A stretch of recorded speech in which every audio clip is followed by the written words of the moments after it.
little bit of a background. Go ahead. I'm Harriet Mandel. I'm a founding member of the Riverdale Minion. And this is the first in our Scholar in Residence series. It's really a wonderful occasion, particularly as we all come back to life. We're still using Zoom in incredible ways. And I can still say that Zoom can be a really wow experience, which is what I had when I heard Dr. Nechumi Yaffe on a recent Brandeis Schusterman Center Zoom presentation. I was totally wowed, and I listened to her engrossing presentation on Haredi life, and I said, this is incredible. A unique personality with exceptional information, as you will hear, and for so many reasons.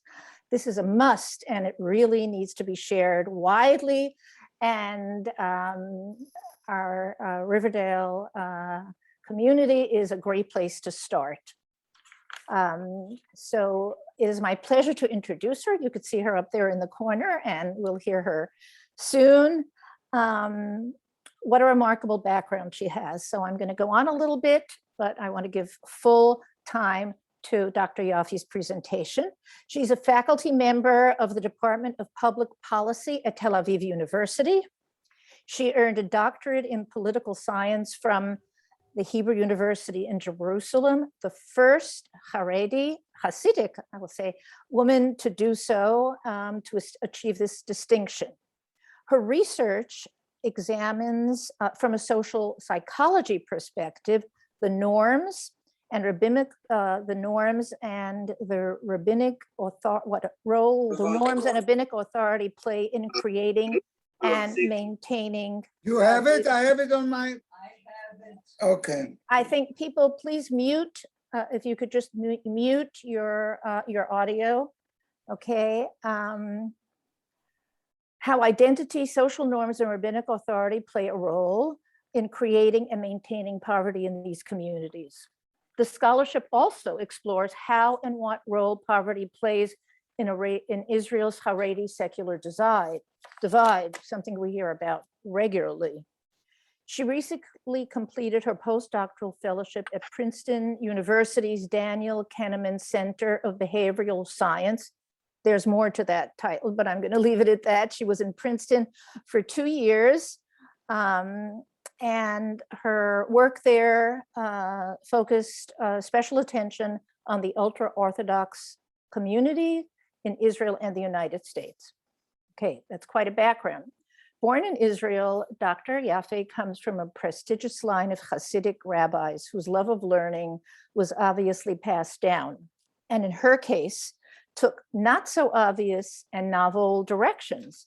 She studied at the rigorously Orthodox Beis Yaakov schools, then spent 2 years in the Gateshead Jewish Academy for Girls, a renowned religious seminary in England.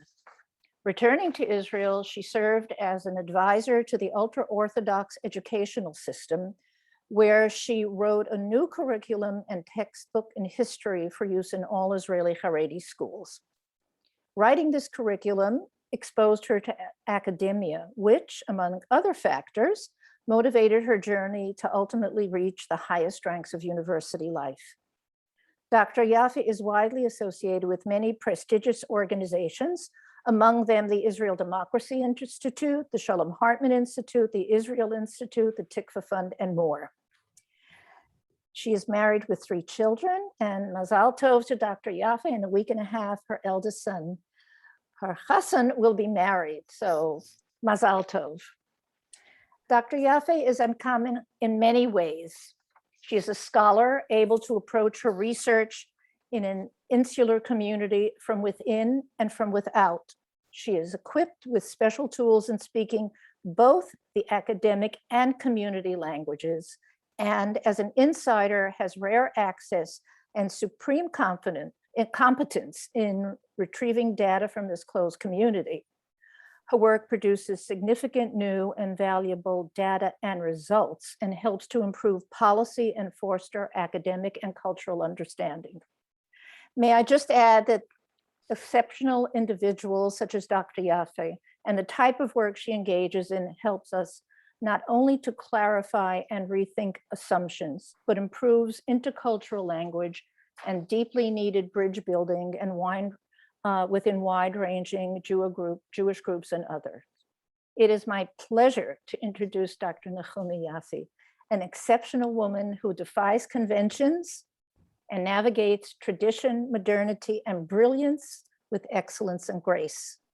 Her topic is analyzing and understanding marital choice or mate choice in the Haredi community. It is really my pleasure to introduce you, Dr. Yaffe. Just some technical things. What's an introduction? Well, it's your life, and there's much more to it.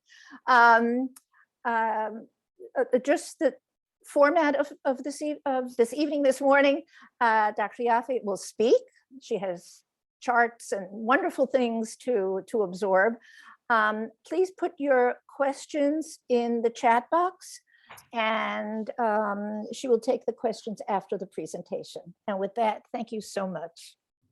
Thank you, Harriet, for this really, big introduction. Thank you very well, Thank you. It's a little embarrassing, but it's okay. Okay, hi. It's I think Zoom has some really great advantages, like me being in Israel, in Yerushalayim, and being able to reach out all the way to New York. I thank you all for joining me. It's early morning Sunday, kol hakavod. And I'm happy to share my data and my interpretation of the data with you. So let me just explain you a little bit what I do, how do I do, and we're gonna take it from there. So as Harriet so beautifully elaborated, I went to university and I started doing my PhD. And one of the things that I really wanted to understand is poverty in the Haredi community. And as I was, finding data and analyzing, I realized that actually studying Haredi community has many advantages. So the clear advantage usually is to understand the community and to help formulate a better informed policy. But really, there is something very unique about Haredi communities that has no, things are very, very raw, and PC is not very prevalent. So sometimes it's a great opportunity to see quite clear some social phenomena that really are happening in many ways are human experience. But given that the Haredi community are, is not so ambiguous about it or not so polite about it, it's an opportunity to understand those processes as it is in the world. So when I do research, it's usually have those two motivations: A, to understand human behavior through the Haredi community, and to try to help the community through the knowledge that I acquire. I think what's interesting about this paper, I think it brings, those two motivations are very, very pronounced. So this is why I choose to show it. So with no further ado, I'm just gonna start. So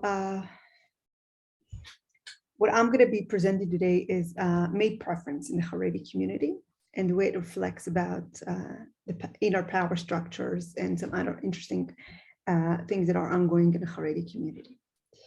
So one of the biggest challenges of the Haredi community is poverty. The Haredi community is between 10 to 12% of the population, but its percentage poverty is twice the size in the populations. Even if you compare it to other poor communities, it's still rising to the top. And we want to better understand this phenomenon. So first of all, it needs to be clarified that poverty is one of the biggest challenges and most difficult political and social problem in the world. Poverty occurs in the context of unequal social structures. So poverty is also a phenomenon associated with group and identities, and an insight into related social process can help us understand poverty, because our group identity impacts poverty, like our gender and our group. And all those things are linked to social processes. And amongst them, gender is one of the areas where there is a very large gap in salaries. So this is in Israel, the hourly waging gap, but I know in America it's not any different. So we can see that like women and men are starting almost the same. And then when they reach 30, there is like a gap, and it just widens, and around 40, it's just fixed. And we have this huge gender gap in wages and later on in poverty. So there is a basic question relating to gender. What are the ways to explain it? So in big, and when we look at the world, there is two kind of disciplined or two kind of like ways to see it. The first way is something that talks about like essentialism. Says it really, there is something about the difference between men and women. And usually the evolutionary perspective is kind of gets hold of it, that really says there is something inherent that has to do with men's and women motivation. And this is why we have many, many gaps between men and women, among them the gap in gender. And then there is a social explanation that really speaks about social processes that shifts and shapes our reality, and this is why we have the differences. So let's just understand a little better what I mean. So first of all, let's look at the evolution perspective. So evolution perspective says that really men and women are both kind of have a strategy to replicate their genes, but they have different ways to do it. Men strive to increase their access to resources like money in order to attract women. Men also pursue good looks as it is associated with good fertility. So there's many research showing it. Maybe we're going to talk about it later. Women pursue wealth because it's associated with protection. And this adaptation is supposed to be species typical, meaning universal. Like we have gravity, works everywhere. Those motivations are supposed to be everywhere and manifest everywhere. And this guy, David Buss, is a big evolution. He's like the biggest evolutionary guy. And he made this research in 183 countries, basically covered almost the entire, states over the world. And he formed a mate preference questionnaire. And he kept getting two constant data all over the world. And this data shows that women all over the world are looking for good financial prospect in their husbands. Okay, so it varies. Yugoslavia, you can see it's like a smaller gap, but it's still women all over the world are looking for the man to provide for them. And it shows that all over the world, men and women, both of them want physical attractive partners, but it is significantly more important for men. So he says, we can just look at the data we have and see that it's not just our, interpretation. It's like, this is what we get all over the world. So this is the kind of evolutionary perspective. Then we have the social perspective. So let's understand better what the social perspective is. So the social perspective really goes back to social role theory. Social role theory claims that the stereotypical images of people result from constant observation of people occupying a specific role. Okay, so people will see some people doing some job all the time, a certain job, and people associate the qualities required for the role specifically with people who occupies it. So we make we connect the dots, we make stories in our heads, and if we see people doing the same, a certain job, a certain group does the same job, we're just going to associate that they have something in common with the job. So in most cultures, men are primary breadwinner and are generally associated with money, but it means that there is some stereotypical gender characteristics that are assigned to the role. So we will assign characteristics that has to do with men, like with, being the breadwinner, like energetic, competitive, individualistic, assertive. It's the things that needs, someone is writing on my screen, never mind, that are associated with men and women, given that their job is to provide, like bring up kids. We're going to associate some characteristics that has to do with like bringing up kids for like kinds, nurturing and warm and welcoming. It's all the characteristics that we need in order to bring children. And we're just going to assign it stereotypically to men and women. Okay, but it doesn't stop with like, just like having stereotype of other people. We all have our ways to internalize those stereotypics because we want to be consistent with our role in society, in culture. So from very young age, men in many ways learn to place high value on money. And as part of their manhood, okay? It's part of being a man, it's being assertive, it's being a go-getter, and it's all those things that are, associated with men, and it means bringing in more money. On the other hand, in many, many ways, culture like kind of signal for women that money is like a main domain. And there is many researchers showing that women feel entitled to less money, and they feel uncomfortable to ask for money. And this big research that I'm quoting is this research in Harvard Law Review that basically saying that nice girls don't ask. So like if you like fight for money and you like build like a man, as Sheryl Sandberg would say, it's like being a man. So women like feel like uncomfortable, like fighting for money. And this is one of the things that actually leads to women making and having less money than men. So it should be very simple. If we want to see, is it really evolutionary, biological thing, or is it a social role? All we need to do is have a reverse role, like a place where, like, men are not the breadwinner, and then like see what happens there. But it's a problem because all over the world, men are the breadwinners. All over the world, but one place, and this is Israel. And not just Israel, the Haredi community. The Haredi community, to the best of my knowledge, is the only community that as a community, as a culture, like, community culture, the women are the breadwinners, okay? So there's many women around the world who make a lot more than men.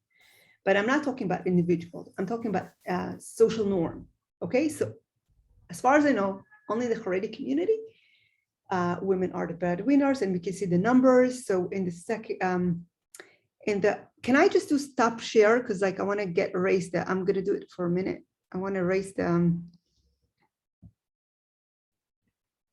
yes. Okay. So we can see the a percentile of, involvement in the participation in the labor market. So you can see the Haredi and the secular women are very much, very close, but the Haredi men and secular men are like, very different.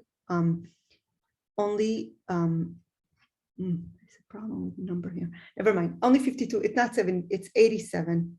It's sorry. It's 87. It's not. There's something wrong with that. Okay. Only 52% of men in the Haredi community participate in the labor market. The reason for this is actually historical, it has to do with the Holocaust. So the first thing is the Haredi community, one of its core values is Torah study, amongst, being observant and being obedient to the rabbis and having like kind of a traditional lifestyle. Torah study is very, very central. And this phenomena of women being a breadwinner is really is a result of like some inner pressure from reestablishing the world of Torah after the Holocaust, and also some political problems with the IDF in Israel, because the IDF is mandatory in Israel. And obviously, most rabbis did not want their students to go to the army. So they encouraged the men to sit and learn. Ben-Gurion made this agreement with the Haredi community upon establishing the country that those who sit and learn will be exempt from service. So there was like this political nudge towards learning, and there was this real urge to reestablish the world in Torah. And we have this really interesting phenomena in this very traditional community. Rabbis are telling women, get out of kitchen, go to work. And I have an opportunity to see, is it evolutionary or is it social role? So the first thing the first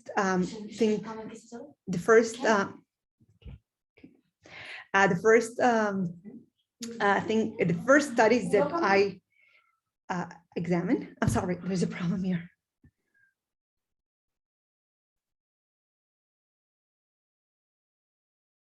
Sorry, the kids are home and okay.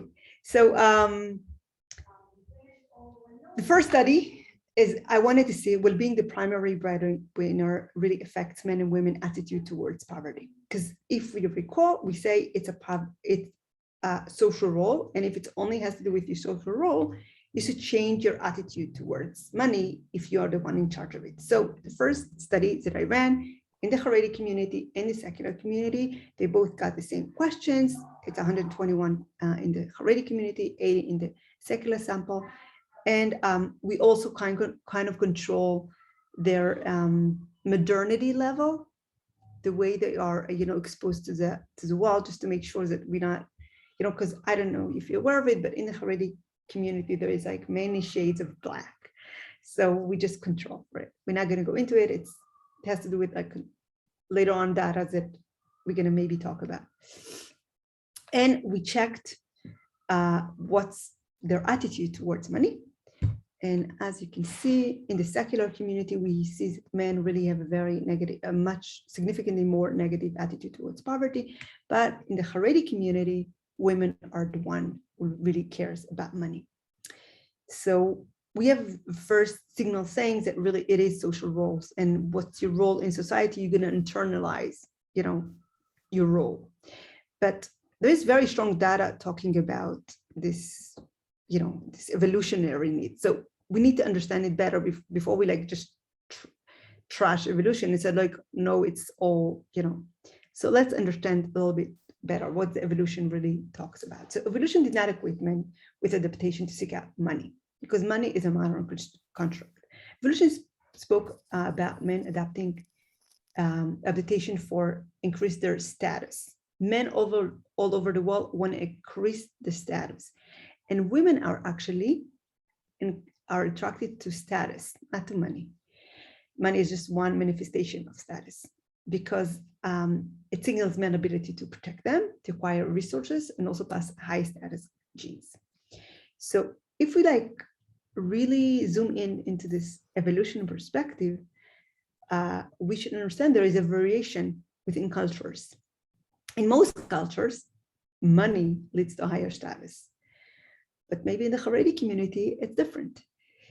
In the Haredi community, status is determined by religious devotion, by learning Torah, and by spiritual achievement.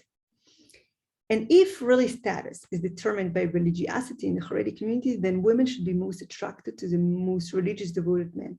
So if we want to say it's all social roles and evolution has nothing to do with it, we should be able to refute this. Okay, so I decided to take a serious step towards it and to really check shidduchim research and ask, what do Haredi men and women look for in a shidduch? So a little bit about the shidduch. I don't know if people know, but in the Haredi community, it's an organized marriage. Usually people it's set up by professional shadchan, matchmaker. The dating style vary a little bit within the sect, but we're talking about a very young age, a few dates, and parents have a great influence on the final decision on the marriage. So it's kind of controlled process. And what I decided to do, I took David Bass' original questionnaire, a little bit converted it. I mean, some things I didn't use at all, like he asked about sex before marriage. So this one I didn't even use. And instead of asking for like physically attractive, I kind of like change it to good looks. That sounds like,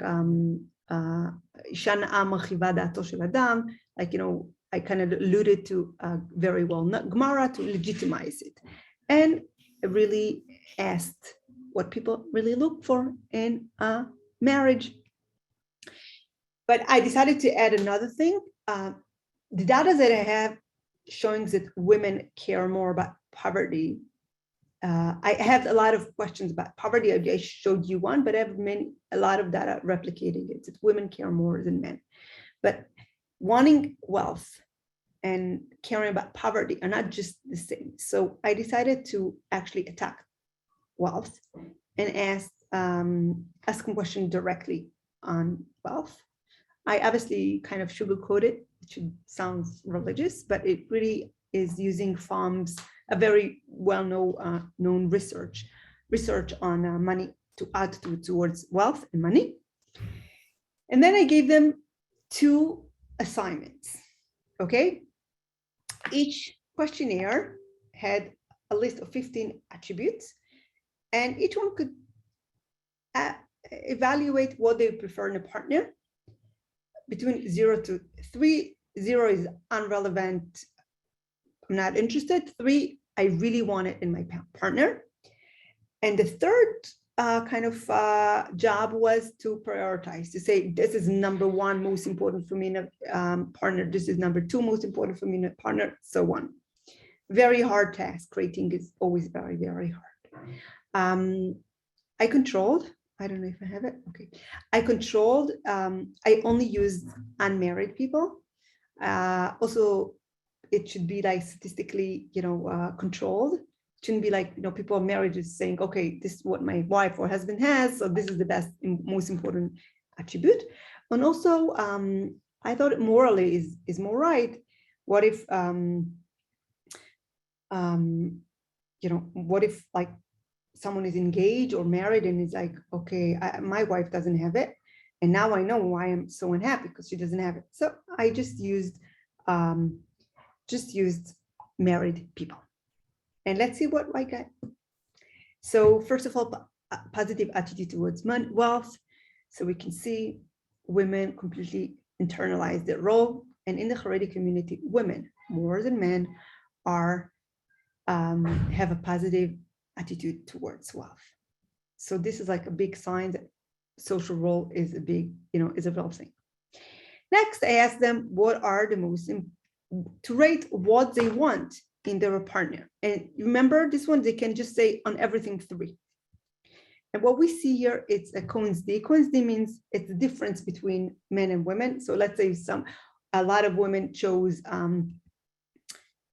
emotional stability number 3, and men chose it like the average was number 2. We're going to see this one, it's 1, it's the difference. So we see the difference, okay?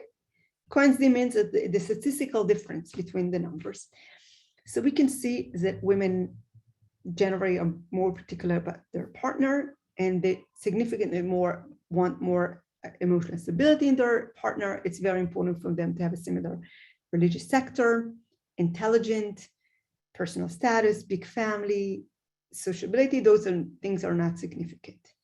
But men, the thing that was most important for men is financial prospect, just the opposite of what we get in evolution. Men looked for good financial prospect in for their future wives, okay? And Baruch Hashem, they, like the rest of the world, significantly more than women, looked for good looks, okay?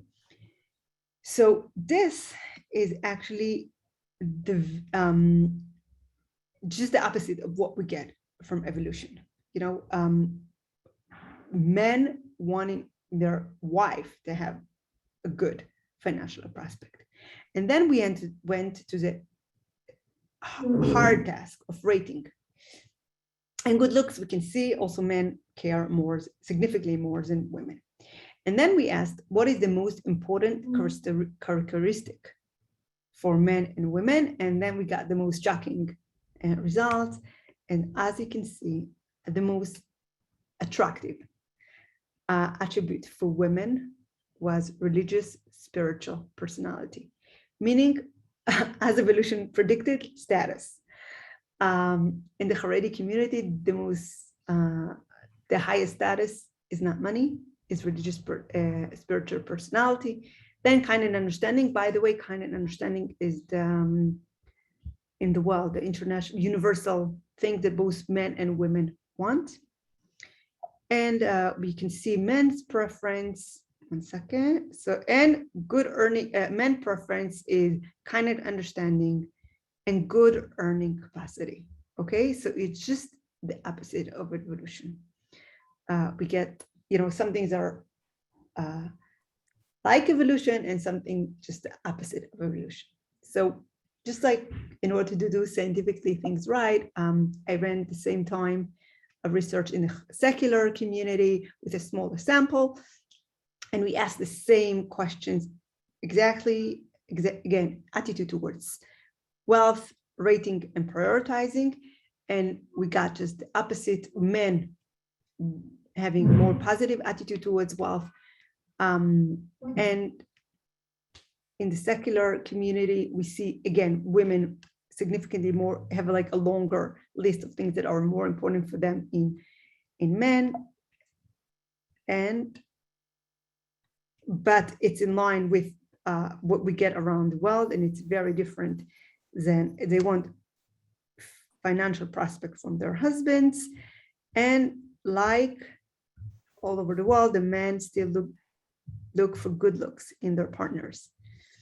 And if we're looking on the prioritizing the ranking, we can see that women want kind and understanding, intelligent, exciting personality, and very interestingly, men and women in the secular community have very similar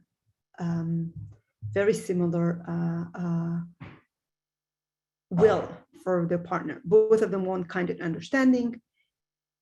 Both of them want intelligent, exciting personality, and secular women really want a physically attractive partner. I'm just gonna, bring all the data together, and then we're just gonna talk about it. Okay, so if we look at the secular or the Haredi samples, we can see it's just the opposite. In the Haredi sample, women have more positive attitude towards wealth. In the Haredi, the difference between gender, we can see that in the Haredi community, the men want financial prospect from their spouse, where in the secular community, the women want it, and both men and women want to have good looks. Only Haredi women care about their similar religious sector. Okay, and we see it very clearly how religious and financial prospects really are flipping sides between what's going on in the Haredi community and the world. And if we look at the difference in the most important characteristics, you can see that Haredi women want to have religious, spiritual personality, and only Haredi men wants to have, being intelligent is only important for Haredi women. The men don't care if the woman is intelligent. She has to make money, but she doesn't have to be intelligent. And good looks is important only to Haredi men. Intelligent is very important to secular men. Okay, secular men rated as number one a few times. And obviously, good looks are important for both of them, secular men and Haredi men. So let's take those findings together. So the findings are consistent with social role theory. Culture defines roles, affects attitudes towards money. And findings are consistent with evolution theory. Women are still looking for high status mates, but the culture determines how status is acquired. Findings also contribute to our understanding how culture and evolutionary mechanism interact in producing changes. So we're still affected by evolution, but our interpretation of it is a little different. Now I want to talk about like a general discussion. So money speaks. Money is the most powerful thing in the world. And we would expect that women earning money in the Haredi community would grant them the power, would grant them the leverage. We give them a lot of power in the community. So what happened in the Haredi community? There is something that is even more important than power, than money. And this is Torah learning, right? So they made like kind of like culture organized itself around something else. And women were exempt for it because at least in the Haredi community, women are not allowed to learn Torah. So they can't really access the high status, okay? And it's very easy to like abolish the Haredi community and say, those Haredi men, they keep the power to themselves. They say Torah is the most important and they want allowed women to learn it. But if we are being honest, we can see that really this process is happening all over the world. Women are trying to access power. They're trying to access equality, egalitarian, and like most domains that women go into, their power, their status decreases. Usually their payment decreases. And by the time they reach out, they say, oh, the game has changed. So like you can see it very, very clear in medicine. Medicine used to be, at least, used to be a very, very prestigious thing. And as more and more women got into medicine, the prestige of medicine decreases. So for women, just the one track of women trying to pursue egalitarian notion without really social wider men participation in it would not happen. Equality will not happen because if women will be the only one chasing it, the rules of the games will just change. They will change all the time. When they reach equality, in equality, it has to be men and women's both job to do something about it. And it's seen very clearly in the Haredi community. I just want to, okay, those are my colleagues. I just want to say something about, okay, I just want to say something about this data. A few months ago, I replicated this research. And this time I did it not with 129 participants, I did it with 3,000 participants. And one of the main reasons why I went for such a big sample, I wanted to see how this manifests as the Haredi community is changing and is being, there's so many more modern, new ways in the, that shapes it. Does this change? So I don't have I can't show you, it's very complicated to analyze it because we factor in a lot of things.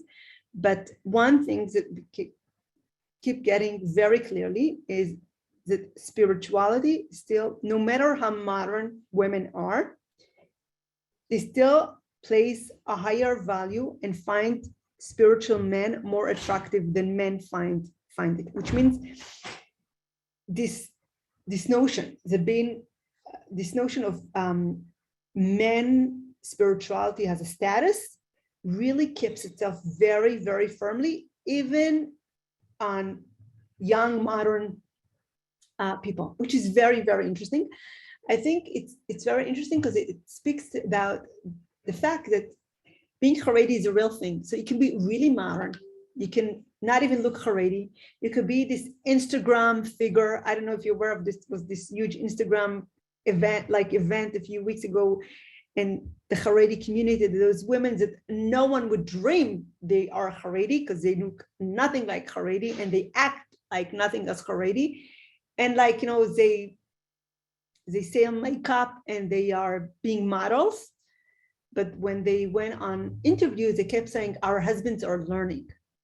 So it's kind of like their first fortress to hold on to the Haredi is like putting this Torah as the highest status.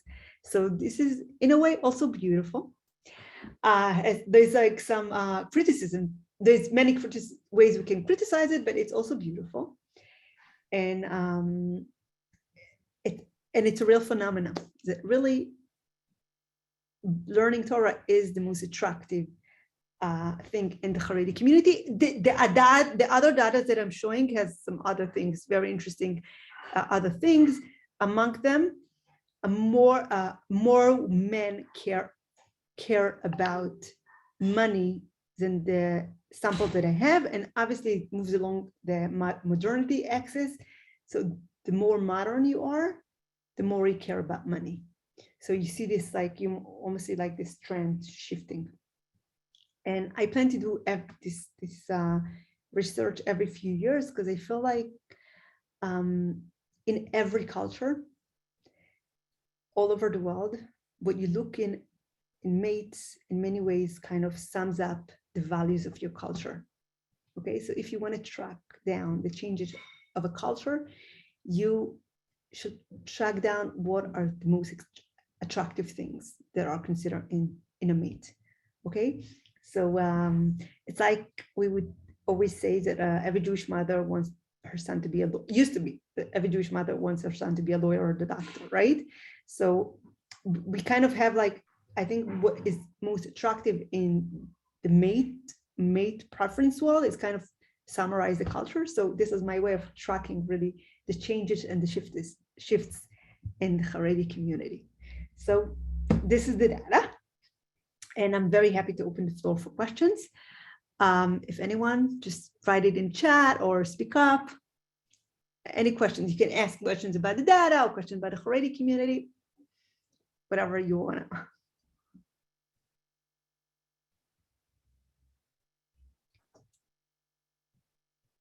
Okay, everyone is shy.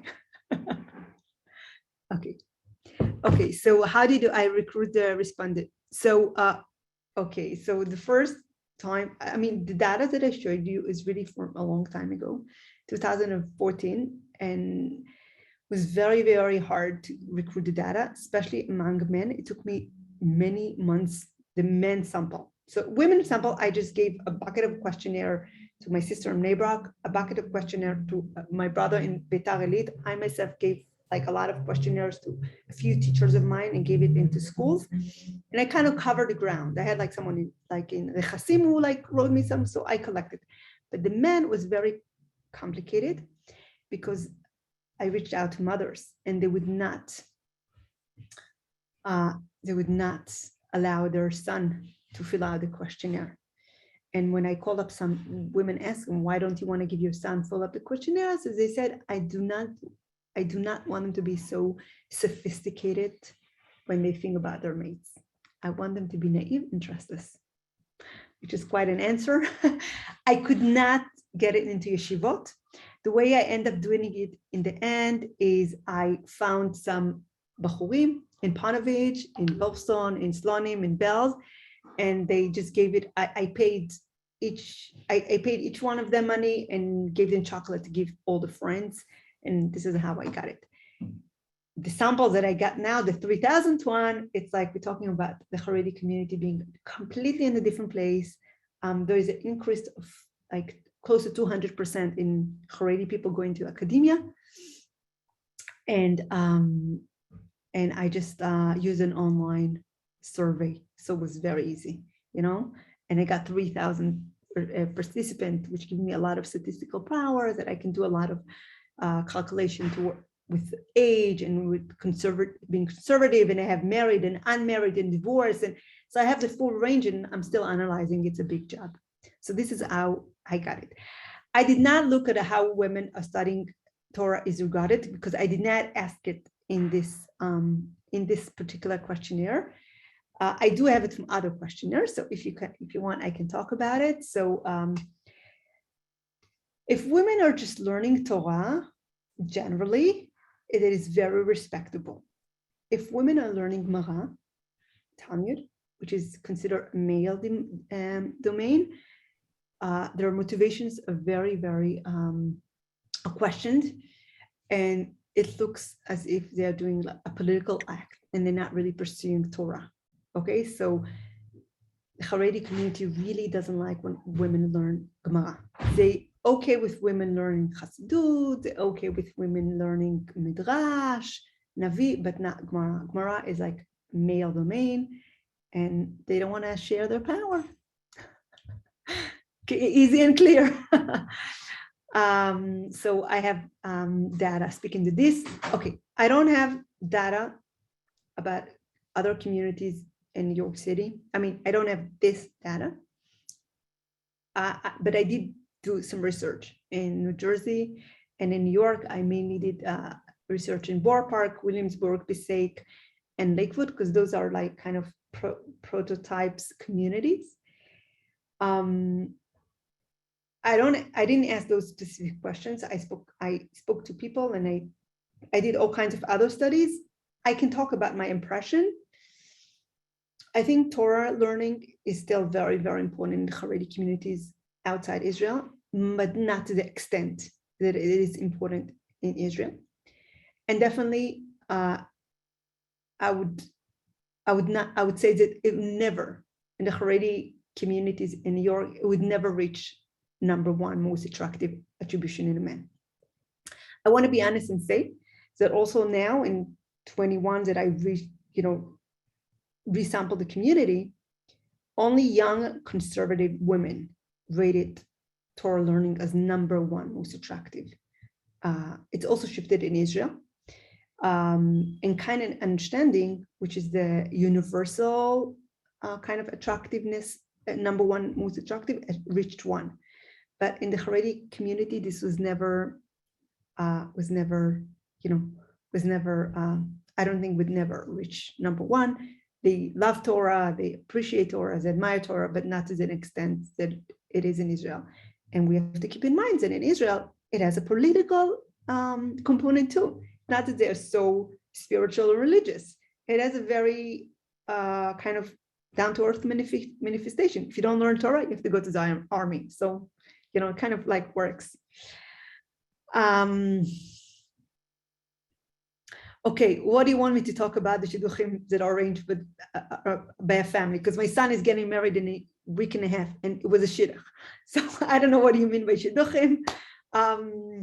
I think it's a good system, and I think it's a bad system, and I think no system is figured out. I don't know if any society or community in the world that has an equation for a happy marriage. I just don't know of a community that has it. So, maybe it's better to control it, maybe not. I have no idea. And I don't know if someone actually, I feel like it's a personal choice of making meaning of your life or being lucky as well. But I can't, I mean, if someone wants to ask me something specific, I'm happy to share, but I don't know what you mean.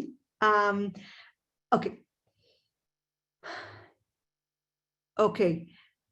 My family, how did they react to my pursuing secular studies? So depends. First of all, it was a big secret. No one knew. The truth is, in the beginning, I did not even tell my husband, because I wanted it to be b'diavad and not lechatchila. If you know I wanted it to be de facto and not de jure, if you know the legal term. My family, they found out at a later stage. I really told my siblings first and then my parents.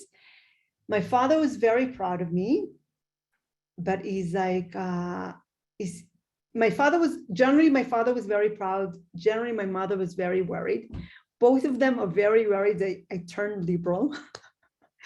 And I'm like, avec machen the Kinder, I'm a bad influence on the kids. it's interesting. I think my father was in the beginning much more positive towards it than my mother. And now he's like, he doesn't like the criticisms that I have that much. And my mother in the beginning was very skeptical and she was very worried. And now she sees the good in it. So it's like kind of mixture. My extended family did not know. When I came to America, and I have a lot of cousins in Borough Park in Williamsburg, they thought that I'm crazy, absolutely crazy. They don't think so anymore. Actually, some of the cousins are flying in for the wedding. So they think I'm okay. This cousin is very funny. She's like, I don't get it. How come you like for Goyish, you're going to a Goyish university and you have such good kids and your kids are learning Torah? How come our kids are not interested in learning and your kids are? She was like, I don't get it. And so I have like the family is mixed reactions. The community really, I mean, they got to know it only when I came back. And I was this big figure in the education system. And they kind of punished me a little bit for it. They don't like it because it really undermines the community. Because if being Haredi is being segregated and being separate, going into university and actually, being part of the university is threatening this separation and segregation. So they don't approve. But from the other hand, they have some respect. I'm a doctor. So it depends on the day, depends on the person. I feel like they have a respect, but they are threatened, which is okay. I did not include men who are in the army. The samples that I have, the samples that I show you are of quite extremely Haredi population. It's not even the modern population. It's very conservative Haredi men who are in yeshivot, the best yeshivot, Ponovich. I mean, I have the best Litvish yeshivas and best Hasidic yeshivas. I don't have any Haredi men that are going into the army. Truth must be said that Haredi men that are going to the army are quite modern Haredi. So it's not, and it's quite recent. This was done in 2014. So,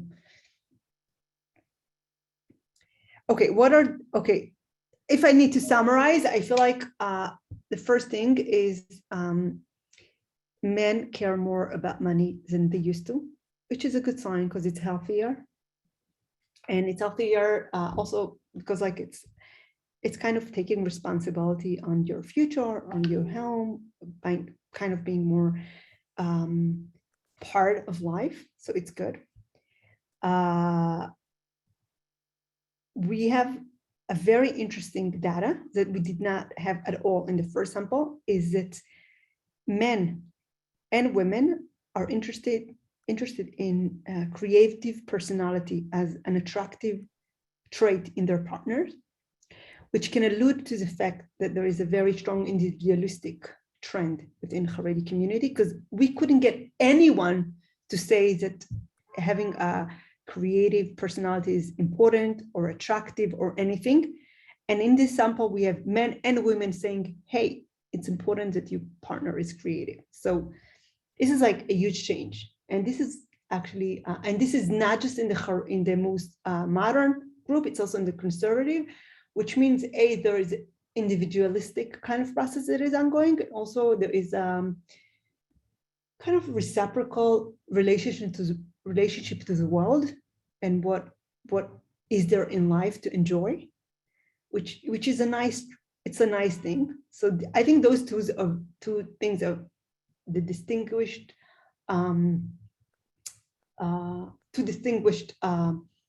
interesting things that I have from the new data. Otherwise, all the things, it's like the same shift, it's just different degrees. So it varies on the modernity, it varies on age. We're still analyzing it, but those are the shocking, new data.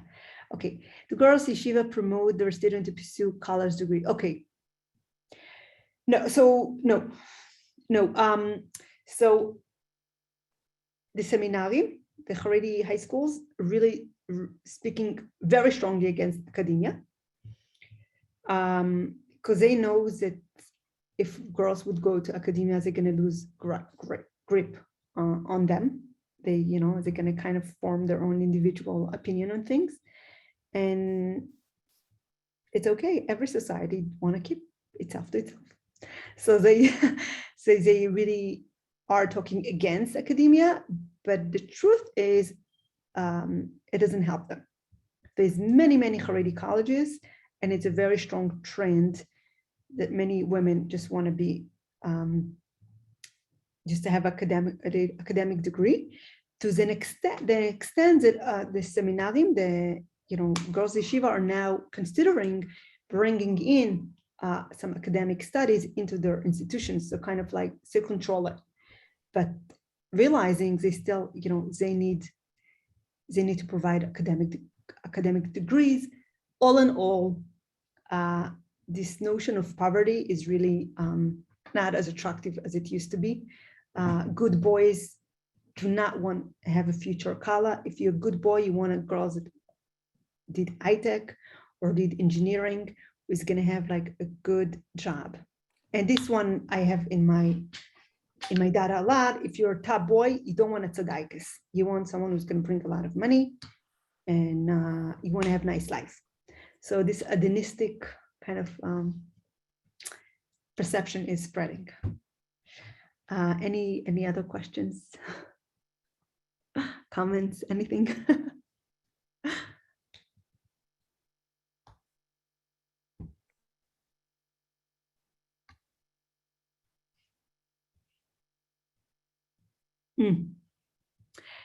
What kind of research? Okay, so I'm doing a lot of kind of sociological research. I recently did questions asking again and again, what do Haredi people want for their life?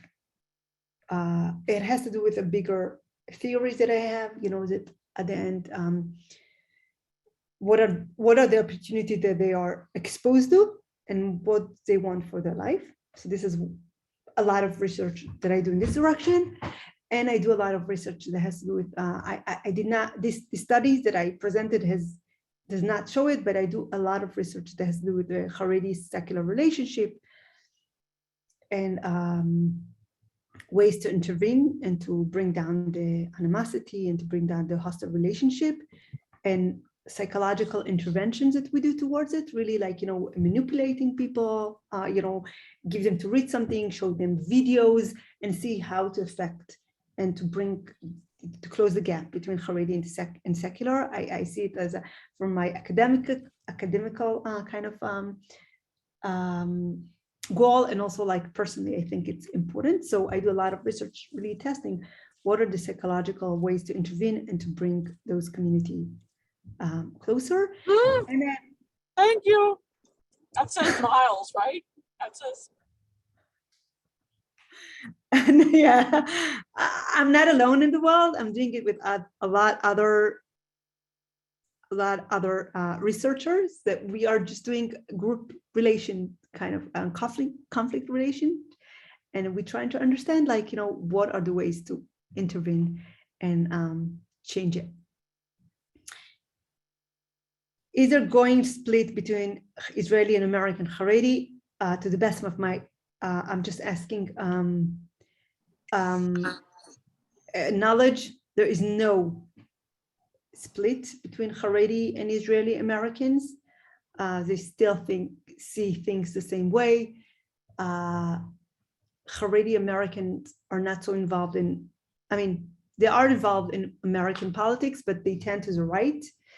And as far as I know, there is no major split yet. And someone asked me, who are the students that are registered to class? Regular Tel Aviv University students. I have a few courses, and they all full of nice people and interesting and intelligent. And some of them, most of them are secular, and it's nice. I don't know. It just open, whoever wants. just register. It's like any other course in the university, I guess. Any other, it's funny, like, because we can't have a discussion. I'm like reading the question and answering the answer, and I'm not like, I can't do a follow-up, Anyway, it's nice to be here. It's nice to have the questions. And thank you for the mazel tov wishes. Yeah. Amen. You should be happy. Amen. Amen. I want to thank you so very, very much for this. This was an astounding presentation. I'm sure everybody is coming away with more questions than they came into, and that's the purpose of this. I just want to add with one question that I have. I don't know, I couldn't work it on the chat. This is such valuable, I mean, really invaluable information. Is it getting to the political financial establishment in Israel? How is it being used? How would you want it to be used? And the second part of that is that I've been hearing slowly over the years, I know that closed traditional communities are very resistant to change, but sometimes change happens incrementally and sort of quietly that may take hold.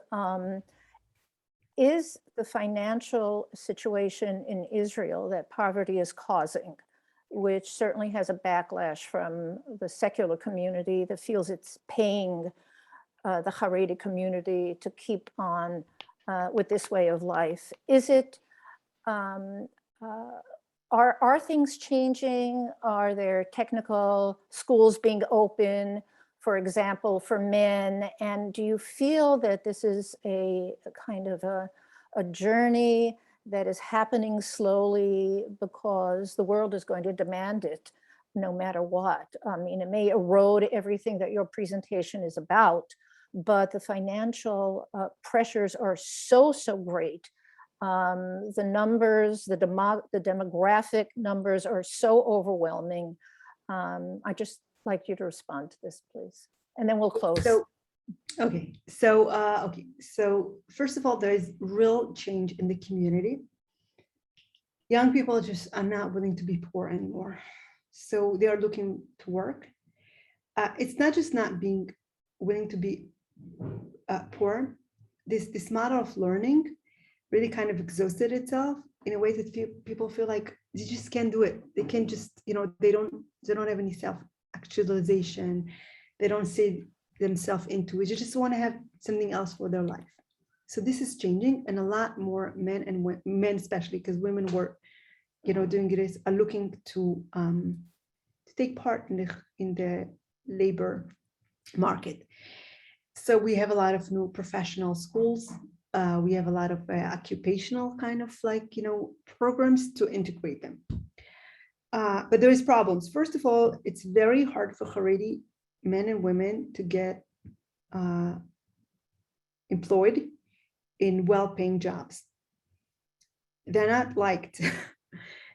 We can say it's their problem because they were being nasty, or they were mistreating the secular, or they just never bothered to learn the rules of the games. I mean, we can put the blame on them, but the truth must be said that no one likes, no one likes strangers. So everyone is talking about diversity, but it's easier said than done. So it's very hard for Haredi men and women to get really, good employment, like good high-paying salaries. And this is something that the government is aware of and is trying to solve. Still, there is a lack of leadership in terms that not enough rabbis come out and say, you got out, you got to go to work. Okay, so when people come and ask privately, they say, yeah, go out and work. But there is no like voicing a very, very clear voicing of leadership saying, end of the game, you got to work. But it is definitely very strong stream underneath that is happening. And I think no one would debate this. I think once more Haredim, there is like now a change in the law of drafting, which also is supposed to, you know, we got to understand, we never elaborated, but really the law was that if you don't fully learn till a very late age, you have to go into the army. And if we want to be honest, there is very few, if not, I would even say not even none of the Haredi men who went into army and came out Haredi. Just there isn't, okay? So when the rabbis were insisting for Haredi men not to go to the army, they were protecting their followers. They knew that if Haredi men would go to the army, they would not stay Haredi. And truth must be said, they would not even stay religious. And this was a huge problem also in the religious Zionist community. So they came up with the mechinot, they came up with special, you know, programs, and they were actually, you know, making the system for religious Zionist men to come into the army and stay religious. There is just really recently, there's like work done for Haredi men to stay religious into the army. So the state realized it, that really having this shidduch of not being able to work unless you go to the army is double penalty on the Israeli society, because the Haredi men were not working and they were not going to the army. So they reduced the age to like the age of drafting. And actually tomorrow, they're supposed to pass a law for the first time that if you reach 21 and you do not want to go to the army, and you don't, and you want to say you're Haredi, you can go out and work and not go to the army. So this is like being it's going to be the first calling of the law, because they realize if they don't change this, men would just not go to the workforce. So they, you know, they're not going to change it. So as we're talking, this is being processed, you know. Talking about your question about my research. So this research is not rich policy, but I mean, when the law on drafting was processed, I made a huge research assessing people's attitude towards this notion of reducing the age of drafting, and as like just to get people's opinion, Haredi people's opinion, and a very interesting data. And I plan on launching a survey tomorrow or the day after tomorrow, again sampling what people are thinking of this after this law was passed, and to see, like, you know, what do we get. So some of the research I do is caught some policy attention, and some just like are pure academics. So depends. Well, we can go on and on. This is fascinating, as I knew it would be. Thank you. Kol hakavod lach. Thank you, Harriet. Thank you for and making it happen. I doing- just want to tell you, guys, I don't know if you know, but Harriet was really working hard with this time difference. We worked around it, and she like wrote me endless emails. She really put so much effort. Harriet, I want to thank you, and I think everyone should thank you for like applying yourself so devotedly. מאוד מאוד יפה, כל הכבוד. Thank Worked you. really I hard to think, make it happen. כל הכבוד. Thank you. yeah, Harriet. well, I hope that your voice and your findings get amplified Amen. and Amen. get to people who can use this information productively to bridge so many gaps. Amen. I'm so happy that we persisted with time and everything. Again, thank you very much on behalf of the Riverdale Minyan, on behalf you. of many, many who have come on this call. And we wish you mazal tov, Amen. on your chatuna, habe Amen. mazal, Amen. and all good things, and nachat from the kinderlach, always. Amen. And Amen. thank you everyone for joining this morning. Thank you. This is being recorded, and it will be available on the Riverdale Minyan website. And we hope that you come visit us. Originally, it was supposed to be in real life. We hope that you come, and we'll welcome you with open arms. Thank you so much, Harriet. Laila tov. תודה, לילה טוב. Yom na'im, שלום. nishikot. שלום, Bye, תודה. everyone. ביי.